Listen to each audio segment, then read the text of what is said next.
मध्य प्रदेश में कांग्रेस पार्टी को लेकर जो कमलनाथ जी जो पूर्व प्रदेश अध्यक्ष रहे हैं, उनके भाजपा में जाने की अटकलें काफ़ी चलती रही हैं और अब इस सारी चीज़ों पर विराम लग चुका है। हमारे साथ इसको लेकर डबरा से कांग्रेस विधायक सुरेश राजे जी हैं, उनसे इस बात पर चर्चा करते हैं। अमृतसर की पावन धरती, प्रकाश पर्व का शुभ दिन, एक परंपरा की शुरुआत। मुख्यमंत्री तीर्थ यात्रा योजना। अब हर उम्र और हर तबके के लोग अपने अपने तीर्थ स्थलों का सफर कर सकेंगे। नांदेड़ यानी खंड श्री हुजूर साहिब तख्त। बस भगवंत मान दे बहुत शुक्रमान है, साडा बेटा है भगवंत मान। मुख्यमंत्री मान ने इन हजारों बूढ़े माँ बाप के लिए एक बेटे का फर्ज निभाया है। क्या कुछ रहा है और उनसे भी चर्चा करते हैं। उनका ये क्या मन रहा है, उनका मन टटोलने की हम बात करते हैं। नमस्कार साहब, आपका स्वागत है पंजाब केसरी में। धन्यवाद। देखिए, अभी चूँकि कल तक काफ़ी खबरें जो है सोशल मीडिया पर और न्यूज़ चैनल पर, पत्रिका अखबारों में चलती रही है, कमलनाथ जी भाजपा में ज्वाइन कर रहे हैं, तो इसको लेकर कहाँ तक ये सत्यता रही है? देखिए भरत जी, मैं सबसे पहले आपको ध्यान हो, मैंने आप जैसे चैनल के माध्यम से मैंने ये बात कही थी और पूरी दमदारी से कहा था कि कमलनाथ जी, सम्माननीय कमलनाथ जी हमारे कहीं नहीं जा रहे। और ये जो मीडिया का अपना एक वो है, और कई कोई बात आती है तो ठीक है, मीडिया का काम है, लेकिन मैं मीडिया बंधुओं से विशेषकर, चाहे वो प्रिंट मीडिया हो चाहे इलेक्ट्रॉनिक मीडिया हो, जब तक धरातल पर कोई आपके पास ठोस सबूत नहीं हो, किसी के बारे में कुछ तो भी छाप देना या किसी के बारे में कुछ भी कह देना, मुझे नहीं लगता। मीडिया की अपनी एक विश्वसनीयता है, उस विश्वसनीयता को कायम रखना चाहिए। जैसा कि आप बता रहे हैं कि विश्वसनीयता को कायम रखना चाहिए, इसको लेकर मतलब कहाँ आपका भी नाम इसमें काफ़ी उछला है कि आप डबरा से कांग्रेस को छोड़कर भाजपा ज्वाइन कर सकते हैं? आप देखिए,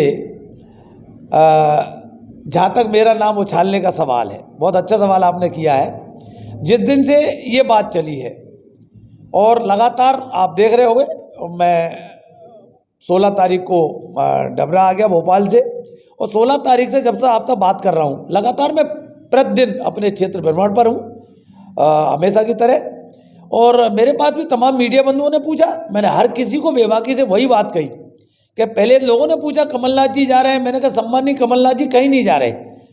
तो एक तो मेरा खुद का भरोसा विश्वास था कि जिनका पूरा जीवन कांग्रेस परिवार में एक सर्वोच्च शिखर तक काम करने का अवसर जिन्हें मिला हो, राष्ट्रीय राजनीति से लेकर प्रदेश की राजनीति में, और उनके बारे में ये सोच लेना कि वो कांग्रेस परिवार में शामिल हो, भाजपा में जा रहे हैं कांग्रेस छोड़ के, ये एक अटकल भरी चर्चा थी और उस पर भगवान की कृपा से उस पर विराम लगा और मेरी खुद की कही हुई बात भी सच साबित हुई।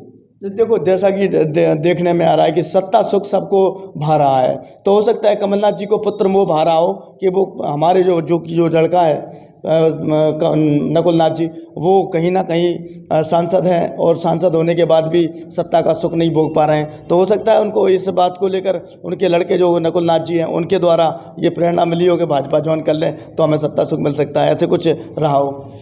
नहीं, देखिए, अभी 28 सीट पिछली बार भाजपा जीती, मात्र एक सीट थी छिंदवाड़ा की, जहाँ से हमारे सम्माननीय कमलनाथ जी के बेटे नकुल नाथ जी सांसद हैं। अब वो इसको आप दूसरे रूप में लें, भाजपा भले ये दावा करती रहे कि हम 400 पार और 300 पार और ये है, और ये भाजपा की कमजोरी झलकाती है कि एक एक सीट को भाजपा कैसे तरस रही है। अगर 28 सीट वो जीती हो, एक सीट अगर छिंदवाड़ा की नहीं भी जीतते तो भाजपा को क्या फर्क पड़ता?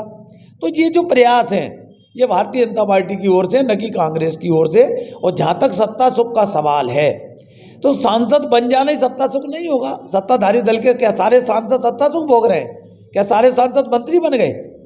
उनकी यही खुद इतनी लट्ठा मारी है, खुद के परिवार को नहीं संभाल पा रहे, और जो मंत्री बने बैठे हैं उनको कितने अधिकार है? अगर सत्ता सुख की बात करो, कितने महान नेता हैं, गडकरी जी, आज गडकरी जी की क्या स्थिति है?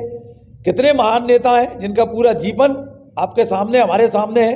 राजनाथ सिंह जी, कहीं कोई बोलने को मिलता है? आपने कहीं देखे हैं राजनाथ सिंह जी कहीं उद्घाटन करने गए? एक गडकरी जी को छोड़ दो कि वो अपने सड़क परिवहन मंत्री होने के नाते भाई कहीं चले जाएं, लेकिन आप बताइए।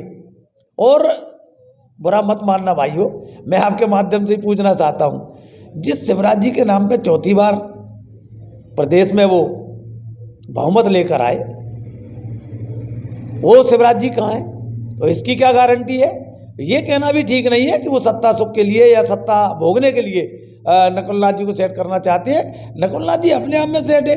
और एक बात बताइए, जो लोग सरकार में नहीं है तो इसका मतलब तो चुनाव नहीं होना चाहिए, क्योंकि सारे लोग विपक्ष में, अगर सब विपक्षी चले जाएंगे, विपक्ष में कोई रहेगा ही नहीं तो चुनाव क्यों होंगे? इसलिए बिल्कुल निराधार बातें हैं। और कम से कम मेरे बारे में जो लोग कहते हैं, भाई मेरे को ईश्वर ने, मैं ईश्वरवादी हूँ, थोड़ी बहुत अकल और बुद्धि दी है। जिस जनता जनार्दन ने 3 बरस के अंदर, 5 बरस के बाद तो दोबारा लोग दुनिया को सदन में पहुंचाते आपने देखा होगा, सुना होगा, लेकिन मेरे जैसा भाग्यशाली व्यक्ति जो 3 साल पहले विधायक बना और 3 साल में ऐसी जनता जनार्दन ने, ऐसी पार्टी ने भरोसा रख के मुझे दोबारा सदन में पहुंचा दिया, ऐसी जनता के भरोसे को चोट पहुंचा के या उनके साथ विश्वासघात करके, अरे इस दुनिया में तो क्या, उस दुनिया में भी जगह नहीं मिलेगी। और मैं फिर कहूँगा, हर चीज़ बिकाऊ नहीं होती। जिस दिन हर चीज़ बिकाऊ हो जाएगी उस दिन ईमान धर्म खत्म हो जाएगा। इसलिए मैं अपनी जनता जनार्दन को पूरा विश्वास दिलाता हूँ और हम सब कांग्रेस पार्टी के सभी साथी एकजुट हैं और एकजुटता के साथ भाजपा का मुकाबला करेंगे। आने वाले समय में लोकसभा चुनाव में सब दिख जाएगा, दूध का दूध पानी का पानी हो जाएगा, कौन कहाँ है। दूसरी बात ये है कि आप एकदम पूर्व गृह मंत्री नरोत्तम मिश्रा जी के खासम खास रहे हैं और अभी जो चुनाव हुआ है विधानसभा का तत्कालीन, उसमें भी भाजपा पार्टी एक पक्ष पे आरोप भी लगे हैं कि उनके कारण ही आपको ये विधानसभा में पहुंचाया गया है। तो ऐसा लगता है कि कहीं मंत्री जी के कारण कहीं आप भाजपा ज्वाइन कर रहे हो, तो इससे कई जगह ये सवाल उठ रहे थे कि आप जा सकते हैं, तो फिर क्या रहा इसमें? क्या देखिए, जहाँ तक अब आपने पूछी है तो मैं बहुत बेबाकी के साथ अपनी बात रखूँगा कि अगर ये तो बहुमत की सरकार है, बहुमत न भी होता और उन्हें विधायकों की जरूरत पड़ती जिनका आप सम्मानित नाम ले रहे हो, वो मेरी फितरत को भी जानते हैं, मैं उनकी फितरत को जानता हूँ। वो मेरी जगह 10 विधायक खरीदने का प्रयास कर लेते, लेकिन कम से कम न तो मेरे नाम पे विचार करते और न मेरे बारे में सपने में सोचते। क्यों? कि हम एक दूसरे को बहुत अच्छी तरह जानते हैं। इसलिए ये कहना ठीक नहीं है। जहाँ तक आरोप प्रत्यारोप का सवाल है तो हमारे तमाम साथी, मेरे कांग्रेस पार्टी के तमाम पार्षद जिन्होंने खुलेआम भाजपा के लिए काम किया, जिनकी मैंने शिकायत भी की, वो एक अलग बात है कि हमारी कांग्रेस पार्टी का जो संगठन का मामला है बड़ा उदारवादी है कि तमाम लोग जिनको बहुत पहले पार्टी से बाहर हो जाना चाहिए था उनके खिलाफ भले कार्रवाई नहीं की। मेरे को तो नहीं लगता कहीं से कहीं तक ऐसा लगा हो कि भाजपा के किसी व्यक्ति ने मेरे लिए खुल के काम किया हो। मेरे यहाँ तो बड़े बड़े नेता जो बड़े पदों पे बैठे हैं बड़े सम्मान के साथ कहते हैं कि हम कांग्रेसी हैं, बड़े गर्व से कहते हैं हम कांग्रेसी हैं, लेकिन उनका थोड़ा बहुत शर्म से सर भी झुकना चाहिए जिस तरह उन्होंने खुलेआम भाजपा के लिए काम किया। इसलिए ये आरोप निराधार है। संबंध होना एक अलग बात है। तो आपने विधायक जी को सुना बेबाकी से, उन्होंने पूरे जवाब दिए कि उनको जो ना ही तो भाजपा ने हरा है, जिताया है, और ना ही कांग्रेस ने जरूर उनके विपक्ष में काम किया है, लेकिन उन्हें जनता पर पूरा विश्वास है और जनता के विश्वास पर वो हमेशा खरा उतरेंगे। ना ही कभी भाजपा को ज्वाइन करेंगे, ना ही कभी ऐसी कोई बात सामने आएगी। डबरा से पंजाब केसरी के लिए भरत रावत। हमसे जुड़े रहने के लिए हमारे YouTube चैनल को सब्सक्राइब करें और नई वीडियो की नोटिफिकेशन के लिए बेल आइकॉन को दबाएं। अगर आप ये वीडियो Facebook पर देख रहे हैं तो लाइक जरूर करें और ज्यादा से ज्यादा शेयर करें। धन्यवाद।